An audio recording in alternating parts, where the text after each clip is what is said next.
Right now, on To The Point. Day 31 of the government shutdown. Tonight, a legal battle grows over SNAP benefit funding. Local farmers also caught in the fight. How a pause in SNAP benefits could keep recipients away from farmers markets. A national park under siege. Right in the middle of the meadow. Wow. A closer look at what's happening at Yosemite with only a skeleton staff. On the Backroads, people come from all over just for the leaves here. a small town with a big burst of fall colors. Good evening. Thank you for joining us on To The Point. I'm Becca Hoppiger. We're now 1 month into the government shutdown. The sticking point is whether to negotiate extending Obamacare subsidies set to expire at the end of this year. If they do, healthcare premiums for the ACA's more than 20 million enrollees could skyrocket. Meanwhile, hundreds of thousands of federal employees are going without pay, and California has the most civilian federal workers outside of D.C. And tomorrow, 42 million Americans, including more than 5 million Californians, will not receive their November federal food assistance benefits. Today, new rulings on the matter, though, offer hope. The USDA is facing 2 lawsuits, one from California plus 25 other states, and another from Rhode Island and local nonprofits. Both lawsuits say the USDA's suspension of SNAP benefits is unlawful. The question becomes whether or not these decisions by 2 district court judges on the East Coast will apply across the country or not. That's the big question when it comes to the implication of the rulings. In California's lawsuit, a federal judge in Boston ruled today the suspension of SNAP funding is, quote, unlawful, and that the USDA must tap into the contingency reserve, though she hasn't yet granted a temporary restraining order that would expedite the flow of benefits. Well, local farmers in the greater Sacramento region are also feeling the impacts of the uncertainty over SNAP benefits. Known as CalFresh here in California, people are able to use their EBT cards at farmers markets, even getting double their dollars there. But with SNAP benefits going on pause, farmers say it will hurt their income. ABC 10's Jeannie Nguyen joins us in studio to talk about the impact. Becca, CalFresh at farmers markets is a program that allows people to use their SNAP benefits to buy local produce. It benefits the farmers by providing income. As the government shutdown continues, these farmers are not only concerned about their income, but providing fresh foods to the community. CalFresh at farmers markets has been providing fresh food to people to buy with their EBT cards for the past 14 years. It's run by Alchemist CDC, a nonprofit that runs this program at 9 different farmers markets in Sacramento County. We have the Market Match program, which will provide them a dollar for dollar match up to $15 per market day. So if they take $15 out in CalFresh, they get another $15 in Market Match that can be spent on fresh fruits and vegetables at the farmers market. The program has been a crucial lifeline for families for years. I have 7 members in my family, 5 kids, so I need a lot of things to buy. But with SNAP benefits facing an uncertain future during this government shutdown, it's not only recipients who are feeling anxious. There are 6 year-round markets that are still open in November. Looking at our numbers, we projected that there would be about $36,500 being spent per week at those markets through November, through CalFresh and Market Match that won't be there without SNAP funding. Sal Orchards in Wheatland tells ABC 10 the CalFresh program at farmers markets has been positive for farmers and consumers, and they depend on it. With a recent ruling from 2 federal judges on Friday, the USDA has been ordered to distribute contingency money as soon as possible. The federal government has said just over $5 billion is in that fund, needing about $8 billion for the month of November. But what the federal judge said in Boston was perhaps then all of the states could reduce by a commensurate amount the monies owed to each individual entitled to SNAP benefits. Still, those funds would not be a permanent fix. It'd be welcome to see that happen, but that alone is not going to solve the problem. Earlier this month, Governor Gavin Newsom said the state will fast track up to $80 million in state funds to support food banks with the ongoing government shutdown, as delays to SNAP benefits will be expected. Becca. Jeannie, thank you. Despite the government shutdown, a local elected official traveled to Washington this week to urge Congress to pass a FEMA Reform Act. Nevada County Supervisor and Board Chair Heidi Hall was among a group of nearly 24 county leaders from 15 states who traveled to D.C. They're members of the National Association of Counties Intergovernmental Disaster Reform Task Force. Their goal to lobby lawmakers to pass FEMA Act H.R. 4669. It would transform FEMA's disaster relief system from a reimbursement model to a grant-based model. Advocates say that would eliminate the need for counties to front millions of dollars for disaster response and wait years for repayment. Hall says this and other reforms in the bill are crucial for California, given our wildfire risk. The bill has passed with overwhelming bipartisan support in a House committee. This is a really important bill that is already bipartisan, has immediate effects for counties and for disaster relief victims, and we sure ought to be able to work together to get this passed. The legislation awaits floor votes in both the Senate and House, though progress has stalled due to the government shutdown. California's special election is coming this Tuesday, where voters will decide on the state's redistricting measure. If approved, Proposition 50 will allow California to use a new set of congressional district maps drawn by the state legislature for elections in 2026, 28, and 30. It's meant to flip 5 districts from red to blue. Other states across the country are also pushing their own redistricting efforts. Today, a Republican-led panel in Ohio adopted new U.S. House districts, potentially boosting the GOP's chances of gaining 2 seats in next year's elections. Virginia's Democratic-led General Assembly today advanced a constitutional amendment to allow redistricting ahead of the midterm elections. Democrats need to gain a total of 3 seats to control the House and counter President Trump's agenda. And on Tuesday, November 4th, we are bringing you live special election coverage throughout the night right here on ABC 10, all focused on the one item on the ballot, Prop 50. Join us on the ABC 10 Plus TV streaming app from 7 to 9 p.m. And a reminder, polls close at 8. Well, still ahead on To The Point, park rangers are gone and volunteers are stepping up. A look at how Yosemite National Park is trying to survive during the government shutdown. And on the Backroads, a hidden autumn gem in Northern California, where beautiful colors come together in a picture-perfect town. We've had a pretty nice stretch of weather over the last several days. That'll continue through the weekend, but there is a pattern change on the horizon, and we'll talk more about that right after the break. But first, in other headlines tonight, the FBI thwarting a potential terrorist attack over the Halloween weekend. This is in Michigan. Multiple people are under arrest. The FBI describes the thwarted plot as ISIS-inspired, saying it unfolded in online chat rooms. People went to a shooting range with AK-47s, practiced high-speed reloads, and made a reference to Pumpkin Day that experts say could be a reference to Halloween. YouTube's pay TV platform removed Disney-owned channels for now after failing to reach a new agreement before Thursday's midnight deadline. The blackout leaves subscribers unable to watch content from local channels and Disney networks, including ESPN, ABC, Disney Channel, FX, National Geographic, and Freeform. The 2 companies remain in talks, but no word on when programming might resume. Good news for prospective home buyers, U.S. mortgage rates fell for the 4th time in as many weeks. According to Freddie Mac, the average 30-year fixed mortgage is now 6.17%. That's the lowest rate so far this year. This decline follows the Federal Reserve's decision on Wednesday to cut its benchmark interest rate by a 1/4 point.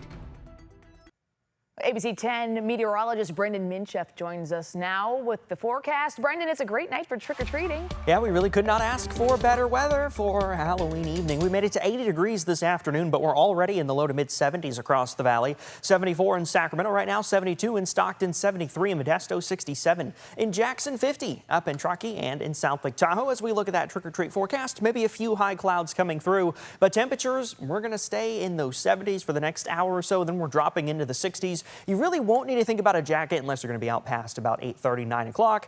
Then things are going to get a little bit chillier as we drop into those low 60s. Okay, Saturday morning, few clouds, but honestly, temperatures very similar to what we've seen the last several mornings. About 50 degrees in Sacramento, 52 in Stockton, 53 in Modesto. Saturday afternoon, hello November, 77 in Sacramento, 77 in Stockton, 78 Modesto, 78 Jackson, 79 in Sonora and Angels Camp, 70 in Truckee. and 67 up in South Lake Tahoe. Over the next 3 days, I don't want to gloss over the weekend too much, but there's just not a whole lot to talk about. Very nice weather weekend, continuing to be in the mid to upper 70s in the valley. And of course, we get that extra hour of sleep on Sunday morning. Monday in those mid 70s, it's the start of a pattern change thanks to this system that's coming in. And this is going to be an atmospheric river system, but it's mainly going to impact the north coast from about Cape Mendocino up into the Pacific Northwest. Yes, it's going to move through into the valley and down the central coast as we get into Wednesday, but at that point, things are going to start to be winding down. So as we look at the precip forecast for the next several days, and we're not expecting rain until we get towards about maybe Tuesday night, Wednesday morning at the earliest, but notice we're only talking about maybe half an inch to an inch of rain in the valley. Again, this is mainly going to be a bigger event on the north coast up near Shasta, 2+ inches, but once you're north of Cape Mendocino up towards Eureka, up towards Crescent City, now we're talking about up to 5, maybe 6 inches of rain in some places. So a really good soaking coming for the north coast. But here in the valley, we are going to have some rain chances, but we're not talking about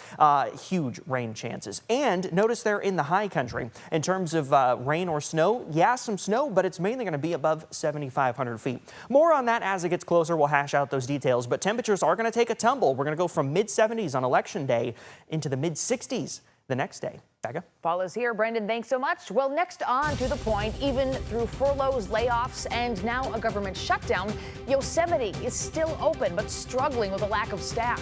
A look at the people working to fill the gap. And later on the Backroads, we travel to a small town where fall colors are a big draw for visitors. There's a ripple effect when it comes to the government shutdown, one that's impacting our national parks. Bill Weir reports from Yosemite National Park, where he says Doge cuts and the government shutdown have decimated the staff. After Elon Musk took a Doge saw to the National Park Service, America's best idea was already understaffed and under siege. About a quarter of the service staff and their combined experience was lost. Then came the shutdown, with furloughs and threats of more layoffs. And under Trump, parks like Yosemite stay open with no one at the gates and a skeleton staff. One of the worst ideas for national park health, according to 43 former superintendents.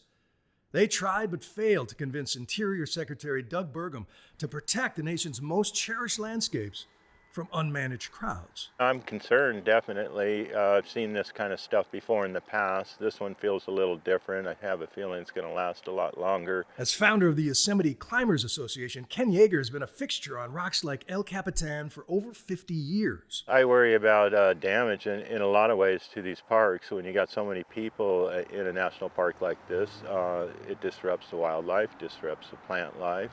Trash gets left everywhere. I clean up trash. That's what I've been doing for 22 years with a bunch of volunteers in the Yosemite facelift, and we've cleaned up 1.2 million pounds of trash. Wow. So it can show you how much and how quickly it'll build up. A reservation system is supposed to control the numbers hiking up Half Dome, but social media shows moments of crowded chaos. Never seen that before. Right in the middle of the meadow. Insane. Wow. Boulder base jumpers and drone pilots. Last year, there were 15 campground rangers in Yosemite Valley. This summer, just 6, who also had to pitch in on basic maintenance alongside good-hearted citizens. I know a lot of volunteers are sort of filling the gap in these shutdown days. Who are these folks? A lot of them are maybe furloughed employees or folks that work with a concessionaire or like people in the local community and people that just really care about this place and care about this park. For the most part, I think we're seeing the best of people come out at this time. Volunteers like Corey Goring from the nonprofit Yosemite Conservancy are trying to provide as much basic info as they can, but he says days like these remind Americans that the park belongs to them, and it's time to be a good steward. Number 1, and I think the most important, plan ahead and prepare. Number 2, travel and camp on durable surfaces. Number 3, dispose of waste properly. Number 4, basically leave what you find. Take only pictures, leave only footprints. That's the one my dad hammered into me. Yeah, and number 5, only use established fire rings. Number 6, respect wildlife. Ooh, okay. So I love keep that. wildlife as a difference. Yeah. And then number 7, respect each other while you're here, while you're visiting. But good campers can't control invasive species, or protect wildlife from poachers, or identify archaeological wonder like the pros can. More traffic through the park, and people going off trail and litter, and all those things really add up when you don't have full staffing in the park. Right. So folks like me will go around and we fill in the gaps where we can, but it's not nearly enough. That's not sustainable long term. No, it's not. Yeah. And a lot of us, we're just passing through, we're visiting. Yeah. People are coming for their weekend vacation or something, so we need the people that are here, boots on the ground. Coming up, Bartell's Backroads takes us on a journey through a Northern California town bursting with color, and why now is the perfect time to see it.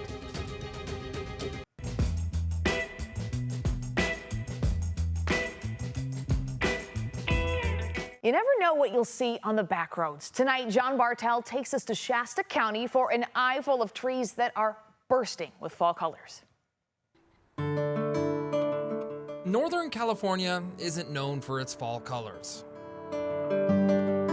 But peppered between the pine and fir trees along Highway 299 in Shasta County, you'll find a firecracker of colors in the forests that surround the town of Bernie. My most favorite spot about this area is the fall leaves. I come here with a lot of my clients, mainly for photos. People come from all over just for the leaves here. There are many places to see fall colors, but if you're looking for that picturesque autumn backdrop, take the advice of professional photographer and Bernie native Mercedes Lane. The prime time to see the burst of color would typically be between the second week of October and until the second week of November. The crown jewel of Shasta County is Bernie Falls. This is the main tourist attraction of Bernie. Everybody comes here for the falls. On top of the 129-foot tall waterfall is a crown of golden leaves that shimmer when backlit by the sun. The newly renovated trail that leads to the bottom of the falls offers multiple angles for that perfect picture for any visitor. Oh, it's incredible. I'm from Ontario, so I've been in Niagara Falls, but this is like world class, 100%.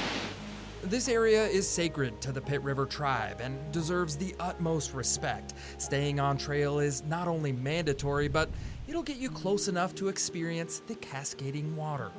The mist is really, really special with the falls and pictures because it almost gives like a sense of like morning dew, except you get it all the time.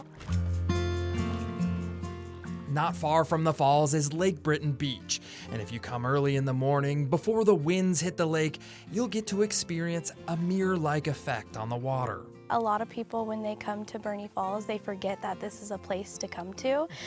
So I think that being able to showcase it is great.